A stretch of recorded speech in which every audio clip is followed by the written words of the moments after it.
Asalaamu calaykum. Kusoo dhawaada mar kale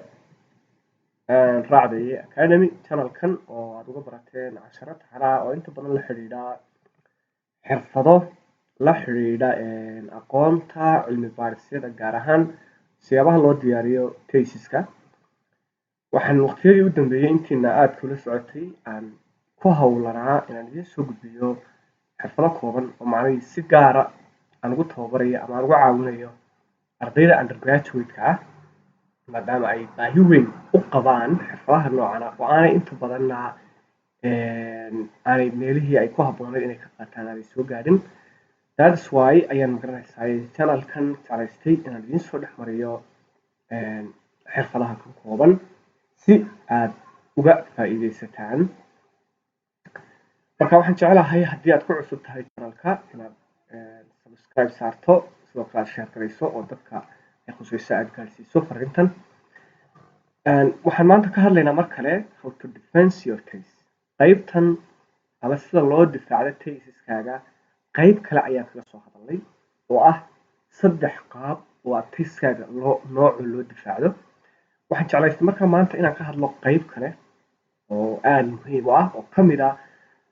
qaybaha marka la difaacanayo tesiska waxyaabaha muhiimka ah ay tahay inaad ogaato mar walba kusoo qaadanaynaa. Marka hore waxaan uga hadalnay 3 nooc oo tesiskaaga ay tahay markaad difaacanaysa inaad mar walba maskaxda ku hayso. 3daa hore ayaan u sharaxnay. waxaan kaloo idin ballan qaaday inaan qaybo kale haddii ay ka dhigo iyagana aan ka hadli doono ay ka mid ahaayeen objectiveska marka aad difaacanayso tesiska. Qaybaha waxyaabaha ugu muhiimsan waxaa ka mid ahaa presentation structure and slide contents oo macnaheedu yahay marka aad gabagabayso tesiska aad gabagabayso tesiska uu diyaar ku yahay waxaad u baahan tahay in aad haddaba tesiskaagii aad difaacato. markay halkaa tahay sideebaad u difaacan waa qoraal ugu samay marka way su-aashu ma 5tii chapter oo dhan ayaa chapter uga sheekaynayaa wax ka mid ah baan ka soo qaadanayaa su-aasha aan ka jawaabaya aan doonaya waa taa. marka ay tahay difaacashada waxaa laga yaabaa in ardaydu meelahan oo kale marka ay noqoto diyaarista inay ku wareeraan qaarkood 5 chapter oo dhan soo qaataan oo ay deetana projector ku qabsadaan ama ay soo daabacaan qaarkood ay word dheer soo diyaariyaan waxaasoo dhan loo baahan kaliya waxaad u baahan tahay inaad PPT ama PowerPoint-ga isticmaasho dabeetana 5tii chapter ee aad cilmi baarista ku samaysay ee buuggaaga qalinjebinta uu ka koobnaa aad meelo muhiim ah u bandhigto dadkan ku dhageysan doona waxaanaad diyaarisay weeye su-aashu. haddaba meelahaasi maxay noqonayaan maadaama 5 chapter uu ka kooban yahay waxaan anigu awoodda saarayaan jecel inaan kuusoo gudbiyo 5 qodob oo muhiim ah oo marka aad doonayso inaad buuggaaga difaacato aad PowerPoint-gaaga kusoo qori doonto dadkana aad u sharaxi doonto. 5taa qodob marmarka qaar 4na way noqdaan 6na way noqdaan laakiin 5 ka mid ah midna optional noqon doona 4 ka mid ah ayaa ugu muhiimsan. meelaha kuwa ugu muhiimsanay waxa weeyaan oo ah haddii ilaahay ka dhigo introduction-ka ama section-ka koowaad waxaa noqonaya maadaama buuggu uu ka kooban yahay 5 chapter chapter-ka koowaad inta badan waa introduction. marka section-ka koowaad haddii ilaahay ka dhigo wuxuu noqon doonaa ama qaybta koowaad ee aad PowerPoint-gaaga ku sharaxi doonto waxa weeyaan waa introduction-ka waa introduction section. marka introduction section-kaaga inta badan waxaa ka muhiimsan oo kasii horeyn doona mar walba waa inaad PowerPoint-ga afafka laga soo galo waa inaad dadka u sharaxdaa marka koowaad waa qofku arki karaa ku dhageysanaya ama ha noqon dadka committee-ga ee expert-ga ee aqoonta leh ama ha noqon dadka kale ee magaranaysaay kasoo qaybgalayaasha guuda ee ku dhageysanaya ha noqdaan waa in ay ka muuqanaya oo aad ku qortaa PowerPoint-ga maxaa la dhahay title-ka uu ka kooban yahay research-kaagu title-ka aad ka hadlayso aad far waaweyn ku qortay oo aad clear very clear waa inaad ku qortaa. title-ka markaa qorto waxaa raacaya inaad ku xogsiinaysaa magacaagii waxyaabaha magaranaysaay where are you studying waa burcad ka hadlaysaa caynaba hargeysa muqdisho kacay wherever ya boorama addis ababa meelo ka mid ah jabuuti meesha aad studying ka samaynaysa location of study-gaaga ah ayaad ku xusaysaa. intaa waxaa sii raaca waa magacaabaysaa kulliyaddaad ka tirsan tahay uu hoos imanayo research-kaaga kulliyadda aad ka tirsan tahay ee uu hoos imanayo ayaad magacaabaysaa. tusaale markaa dad health ka tirsan tahay waa health isticmaashaa kulliyadaha health science-ka veterinary science agriculture social science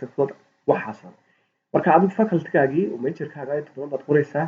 kadib waxaad qoraysaa advisor-ka ama supervisor-ka ku guide gareynayo ee qoraysaa intaa markaad xagga sare kusoo qorto ayaad dabeetana guda gelaysaa nuucda tayskaaga nuucda tayskaaga qaybta kood waxa weeyaan waa introduction-kani dhowr wax baad ku hadlaysaa oo dadka ugu sheegaysaa qaybta koowaad dadka aad ugu sheegaysaa waxa weeyaan waa inaad dadka uga jawaabtaa area-da aad baaritaanka ku samaynayso what is the topic area that you are investigating wada dadka u sharaxdaa area noocee ah ayaad baaritaan ku samaynaysaa oo cilmi baaristaadani ay ka hadlaysaa qodobka labaad waxa weeyaan waa inaad u sharaxdaa specific research question that you set out to answer waa inaad sidoo kale dadka u sheegtaa su-aalaha khaaska ah objectiveka specific ah ee aad doonaysa in cilmi baaristaadan ay ka jawaabto in case haddii aad qaadatay research question iyo haddii aad qaadatay hypothesisba waa very important ama waa muhiim mar walba inaad dadka u sharaxdo su-aalaha khaaska ah ee ay cilmi baaristaada ka jawaabaysaa baaritaanka ku samaynaysa si kale haddana no objectiveska ku khaaska ah waxaad u sheegaysaa oo kale maybe iyadoo muhiima why is this question important to answer waa inaad u sharaxdaa waad halkan ugu sharaxdaa su-aalahan specific ah ama su-aashan specific ah ama hypothesiskan ama research questionkaad qaadatay ee muhiimka ah ee aad doonaysa inaad ka jawaabtaa muhiimadda ay leedahay in laga jawaabo ama si kale haddaanu dhigo muhiimadda ay leedahay in la baaro then waxaad u imanaysaa research objectiveskaaga chapterka introductionka inta badan sida aad wada garanaysaan tayska marka la joogo waxyaabaha uu leeyahay waxaa kamid ah objectives buu leeyahay objectiveskaasi kuwa generalka uga baahnay laakiin specific objectives waa kuwa aad mar walba ka jawaabaysa ee muxwarka u ah tayskaaga saa daraadeed waa in aad si uu kula qabsado audience-ga dadka dhegeystayaasha khubarada aqoonyahanka kale kala soo qayb galaysa ay kula qabsadaan waa inaad u sharaxdaa oo aad u sheegtaa waxaa marka maxaynu kasoo hadalnay oo ugu muhiimsan halkan topic area-haaga ama title-kaaga waxa uu ka hadlayo ayaad u sheegaysaa research question-ka aad qaadatay ama hypothesiskaaga aad u sheegaysaa muhiimadda ay leedahay baad u sharaxaysaa objectiveskaaga ayaad dabeetana u sheegaysaa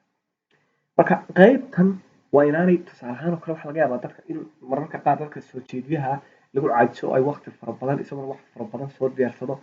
no waa inaanad wax keliya yacni topic area-haagii oo kooban waa inaad meesha ku sharaxdaa si keliya 2 minute 3 minute waa inaad waxaa ka badan research questionkaagu haddii aad markaa doonaysa inaad sharaxdo 5 daqiiqo maybe 4 daqiiqo waa inaad kaga badan as soon as possible muhiimaddu 1 minute waa inaad kaga badan adu qaybtaa koowaad waxa ugu muhiimsan waa inaanay marka la isku celceliyo 9 daqiiqo aad introductionka maadaama ay tahay albaabkii koowaad in laga gelayo researchkaaga ay tahay oo aad doonayso inaad dadka audience-ga soo jiidato oo ay si wanaagsan kuga jaan qaadaan ama ay ku xuseen waayo inta haddaad noqoto bilowga waad buurin kusoo aroorto waxa aad ka hadlaysaaba waxa laga yaabaa hadhowto inay noqdaan buurin ay noqdaan baa sidoo kale suurtagal literature review-ga ayaa muhiim ah tusaale ahaan oo kale marka aad difaacanaysa inaad wax ka soo qaadato laakiin waa optional maaha muhiim in aad ku qorto slide-ka aad dadka u sheegayso laakiin waa very important haddii ay noqotona inaad ku sharaxdo waxyaaba muhiimka waxa weeyaan waa inaad researchada aad soo qaatay kamada gaarsiin kartid ee mawduucaaga la xidhiidha mid aba laba inaad kaga hadasho marka research questionkaasi run ahaantii waa very important inaad ka hadasho ka hadalka aad ka hadlaysaa researchadaas kala duwan waa inuu noqdo hal research oo aada muhiim ah oo xoojinaya waxaad ka hadlayso waxaas marka laga yimaado research questionka waxaa kaloo muhiim ah oo literature review inta badan lagu xusaa theory-ga haddii uu jiro theory mawduuca aad ka hadlaysaa maadaama inta badan halkaa theory lagu ah haddii uu jiro theory gaargaraynaya researchkaaga lagu jiraa oo aad ku xustay theory-ga ayaa yacni soo gelaya ee masaladan ay la xiriirka leedahay ayaad ku sharaxi kartaa dabeetana waxaad halkan ugu sheegaysaa area of weakness that are currently highlighted yacni gaabka aad aragtay gaabkaasi waa inaad tustaa audience-ga inuu gaab jiro gaabkaana aad doonaysa inaad buuxiso sida ay mar walba marka literature review waxaad shaqayn doontaa fiidiyoyada kale aan kaga hadli doonay waxaa jira qiyaas run ahaantii waxa la yidhaahdo mar walba literature review oo lagu xuso in weakness ama gap uu ku jiro meesha laakiin halkan marka la joogo literature review inaad xustaa allahumma salli ala maxamed waa wax loo yaqaano waa optional laakiin waa muhiim markaad sidaa introductionka uga soo hadasho wax cilmi baarista ka hadlayso waa inaad mid ama laba cilmi hal cilmi baarista soo qaadato oo aad ka hadlaysaa يعني research question ama hypothesis kala qaadatay dabeetana waa inaad ka soo saartaa oo ka soo diyaarisaa weakness-ka jira ee area ka taagan si uu aad kula sii qabsado xiisuhu sii kordho dad ku dhageysanay waxaagana macquulad ka sii dhigo qodobkan methodology-ga la yiraahdo waa qodobada ugu muhiimsan weeyaan waana qodobka awoodda saari doonto oo qodobka ku caawinaya ee mar walba soo gudbinaya sidaad u fahamsan tahay shaqadii aad qabatay sidaad waa qodobka mar walba laga dhex arki karo yani inaad sida aad ku guuleysatay inaad taysiskaagan inuu wel yahay iyo in kale oo qodobka laga dhex arki karo marka la eego sida aad u maaraysay waayo waxuu ka mid yahay waa meelaha ugu muhiimsan research waa laga yaabaa inaad mawduucaad dooran kartaa su-aal waad ka abuuri kartaa habataas waad ka samayn kartaa muhiimadiisa waad ka hadli kartaa waxa waad ka soo hadli kartaa dabeetana maxaa laga qor waad isweydiin kartaa laakiin waxaan aad doonayso sideebaad adigoo iska ilaalinaya dhammaan problemada kale iyo mushkilaadka kale iyo macluumaadka kale oo iska ilaalinaya sideebaad u soo qaban ama sideebaad u daban oo u soo ururin xogtan oo deetana aad u analyse garan deetana aad uga soo saari maxsuul qodobkan waa qodobka kuu sheegaya marka qodobkani waa muhiim maxaa haddaba dadka u sheegi waxyaabaha muhiimka maaha waxaan ma wada aha yani ma wada aha complete laakiin waa muqtadafaad kooban ku caawinaya laakiin waxyaaba ugu muhiimsan qodobka aad doonay dadka inaad u sheegto waa inaad ugu ugu sharaxdaa nooca daytada aad isticmaalayso يعني نوع حقته نوع الريسيرش كان استعماله نوع الريسيرش كان استعماله سوي له سويدي كواليتيف بقى مسوى كوانتيتيف وميكس بقى ولا بشرحها وحيوات تشرح يسوي كمان هدو كواليتيف يعني نوع كواليتيف نوع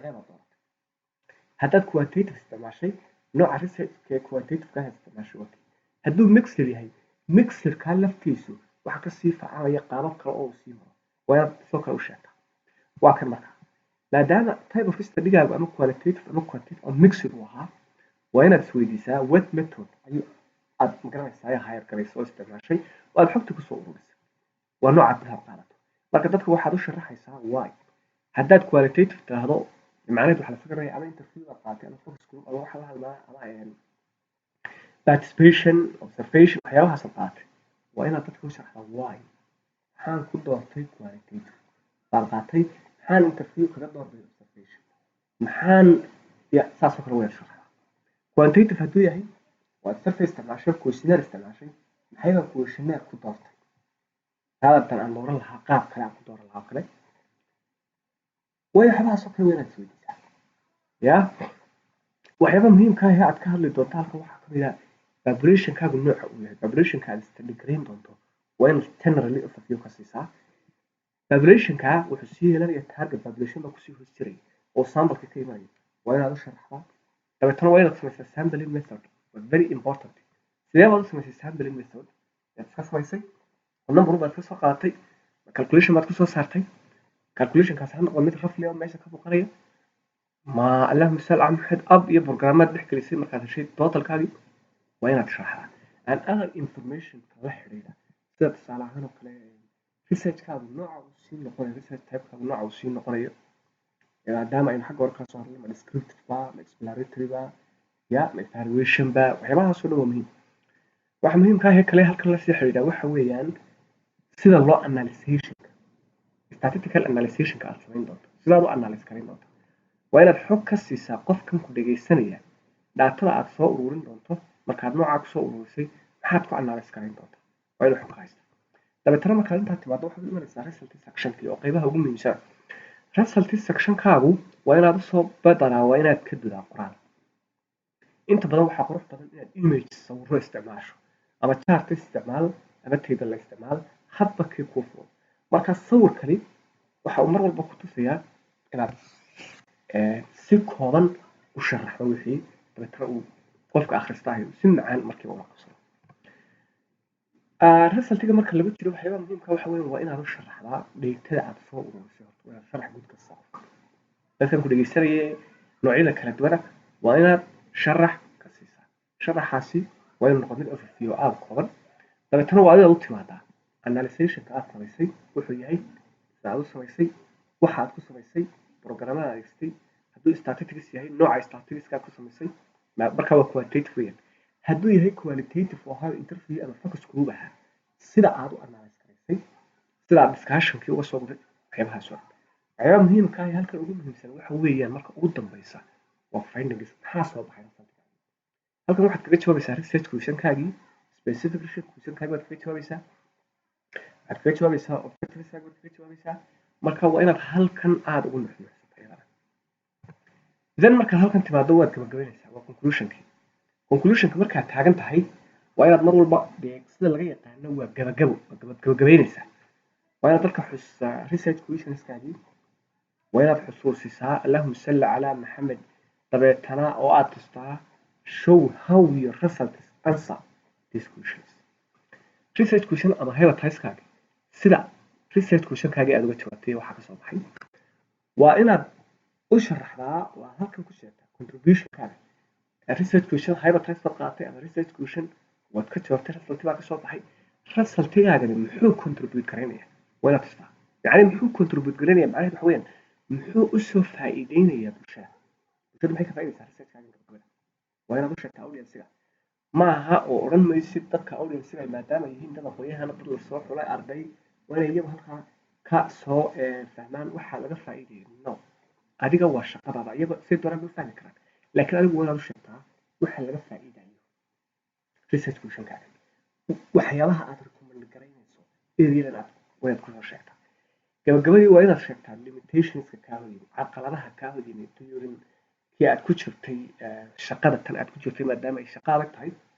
waa inaad sheegtay any challenge any limitation that you have faced waa good waa inaad sheegto qodob kale muhiimka waxa weeyaan waa it is optional maadaama aad areada research ku samaysay maadaama aad muddo badan ku qaadatay waa muhiim in aad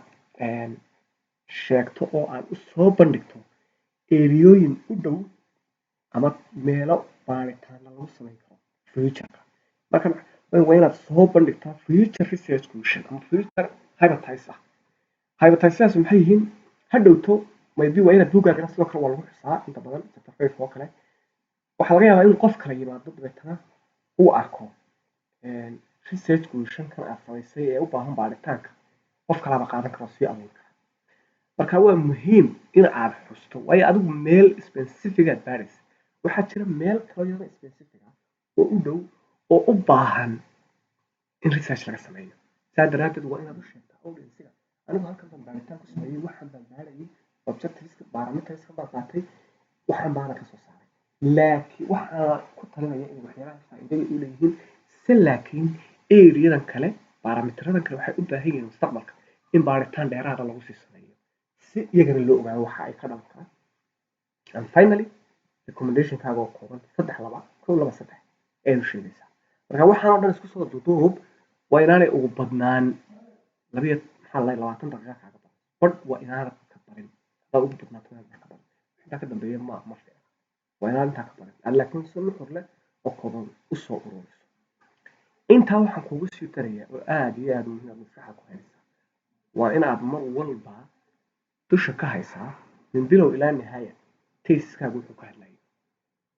chapter kasta qodobada ugu muhiimsan waa inaad dusha ku haysaa macnaheedu waxa weeye waa inaanad dib ugu noqonin mar walba aanad eegin ama aanad noqon inaad kusoo qoranin resultkaaga wixii waa laga yaabaa in resultka kusoo qorto markaa soo baxay laakiin fundamentaliska ka koobnaa tayskaagu waa inaad dusha ka haysaa aad xifdisan tahay taa macnaheedu waxa weeye qof baa tahay u muuqanaysa hadhowto audience-gu haddii aad marba eegayso oo marba aan ku noqdo halkan marba aad tayskaaga ku dhacayaala aad rabayso macnaheedu waxa weeye qof ma diyaarsanay laakiin si aad u noqoto qof well prepared ah waa inaad soo xifdiday qodobada ugu muhiimsan qodob kale muhiimsan waxa weeye